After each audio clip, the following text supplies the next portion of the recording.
Hello friends, welcome back to Deep academy.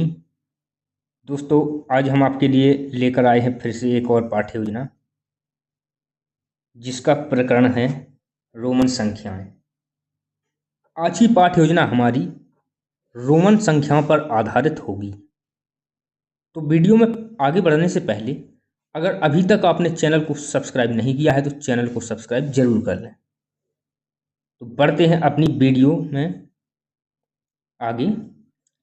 तो देखते हैं पाठ्य योजना हम कैसे लिखेंगे, कैसे बनाएंगे। सबसे पहले हम लिखेंगे कक्षा। जिस भी कक्षा में आप इस पाठ्य योजना को पढ़ाएंगे, आप उस कक्षा का यहाँ पर डाल देंगे उस कक्षा। ठीक है। इसके बाद विषय हो जाएगा गणित। वर्ग जो भी आपका सेक्शन होगा वो आप यहाँ पर डाल देंगे। उप विषय में डालेंगे आप रोमन संख्याएं। दिनांक जो भी आपकी दिनांक होगी यहाँ पर डाल दें। अवधि आपकी 40 मिनट 50 मिनट, जो भी आपका पीरियड सर्किल, जो भी आपका पीरियड मतलब जितना भी टाइम होगा, 40 मिनट 20 मिनट 50 मिनट, वो आप यहाँ पर डाल देंगे। ठीक है बच्चों, तो बढ़ते हैं आगे। इसके बाद हो जाएगा कालचक्र। कालचक्र में यानी कि कौन सा पीरियड है, फर्स्ट सेकंड थर्ड फोर्थ, जो भी आपका है यहाँ पर आप डाल देंगे। ठीक है। तो ये हो गई हमारी श्यामपट्ट पर जो हम सबसे ऊपर लिखते हैं तो जानकारी, सामान्य जानकारी। इसके बाद हम डालेंगे प्रकरण। कौन सा प्रकरण है, कौन सा टॉपिक है हम यहाँ पर जो पढ़ाएंगे, तो हम पढ़ाएंगे रोमन संख्याएं। ठीक है। आगे बढ़ते हैं। अब लिखेंगे हम सामान्य उद्देश्य। सामान्य उद्देश्य में क्या लिखेंगे, तो पहला सामान्य उद्देश्य हम लिखेंगे बच्चों में गणित विषय के प्रति रुचि उत्पन्न करना। दूसरा सामान्य उद्देश्य है बच्चे गणित के महत्व को समझ सकेंगे।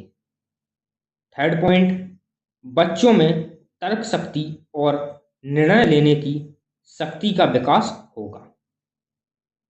ठीक है, ये हो गए हमारे सामान्य उद्देश्य। इसके बाद आएंगे हमारे विशिष्ट उद्देश्य।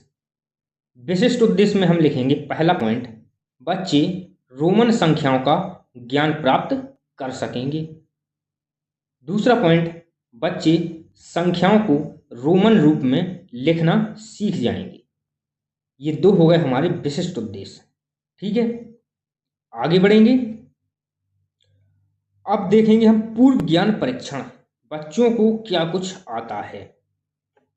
पूर्व ज्ञान परीक्षण में दो कॉलम बना लेंगे, छात्र अध्यापक क्रिया और छात्र क्रिया। तो छात्र अध्यापक पहला प्रश्न करेगा, एक को अंकों में कैसे लिखते हैं, तो बच्चे बता देंगे। दूसरा प्रश्न, 9 को अंकों में कैसे लिखते हैं, बच्चे बता देंगे। 3 को रोमन रूप से कैसे लिखेंगे, रोमन रूप में कैसे लिखेंगे, तो बच्चों से नहीं बनता है, तो बच्चे मौन हो जाएंगे। ये हो जाएगा हमारा समस्यात्मक प्रश्न। ठीक है, ये हो गई हमारी पूर्व ज्ञान परीक्षण। अब देखेंगे हम शिक्षण सहायक सामग्री। शिक्षण सहायक सामग्री में क्या क्या हमें इसमें चाहिए होगा, तो रोमन गिनती से संबंधित चार्ट। एक ऐसा चार्ट होना चाहिए जिसमें रोमन गिनती लिखी हो, जिससे हम बच्चों को दिखा सकें। ठीक है। अब अगली हेडिंग होगी हमारी उप विषय की घोषणा। बच्चों, आज हम रोमन संख्याओं के बारे में विस्तार से पढ़ेंगे। ठीक है, अगली हेडिंग देखते हैं।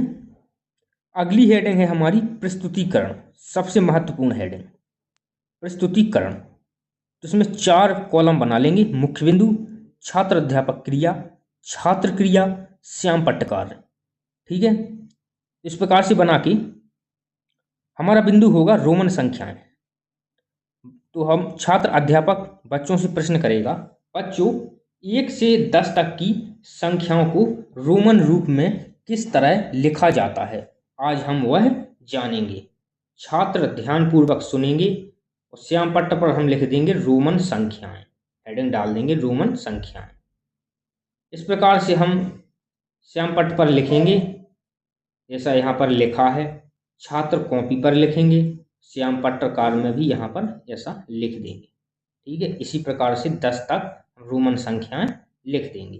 इसी प्रकार से बिल्कुल आपको अपनी पाठ्य योजना भी कॉपी पर बना लेनी है बिल्कुल।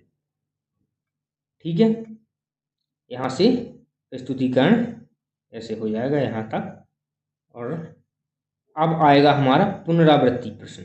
अगली हेडिंग होगी पुनरावृत्ति प्रश्न। तो बच्चों, आज हमने रोमन संख्याओं को पढ़ा और जाना कि 1 से 10 तक की संख्याओं को रोमन रूप में कैसे लिखते हैं। ये हो गया हमारा पुनरावृत्ति प्रश्न। अगली हेडिंग मूल्यांकन। बच्चों का मूल्यांकन। जिस समय छात्र श्यामपट्ट कार्य कर रहे होंगे, छात्र अध्यापक कक्षा में घूम घूम कर निरीक्षण करेगा कि छात्र सही से कार्य कर रहे हैं या नहीं। ठीक है, ये है हमारा मूल्यांकन। इसके बाद अंतिम हेडिंग होगी हमारी गृह कार्य। गृह कार्य में 2 से 3 प्रश्न हम बच्चों से घर से करके लाने को देंगे। तो पहला प्रश्न लिख देंगे हम, 1 से 10 तक की संख्याओं को रोमन अंकों में लिखें। दूसरा प्रश्न, 7 को रोमन अंक में लिखें। तीसरा प्रश्न, 9 को रोमन अंक में लिखें। ठीक है, ये हो गया हमारा गृह कार्य। इसके बाद यहाँ पर करवा लेंगे हम हस्ताक्षर। वहाँ के जो हेडमास्टर प्रिंसिपल होंगे उनके हस्ताक्षर, और यहाँ पर हस्ताक्षर कर देंगे छात्र अध्यापक, यानी कि हम स्वयं अपनी सिग्नेचर कर देंगे। इस प्रकार से पाठ्य योजना हमारी समाप्त होती है। और अगर आपको वीडियो अच्छी लगी हो, पाठ्य योजना अच्छी लगी हो, तो चैनल को सब्सक्राइब जरूर करें।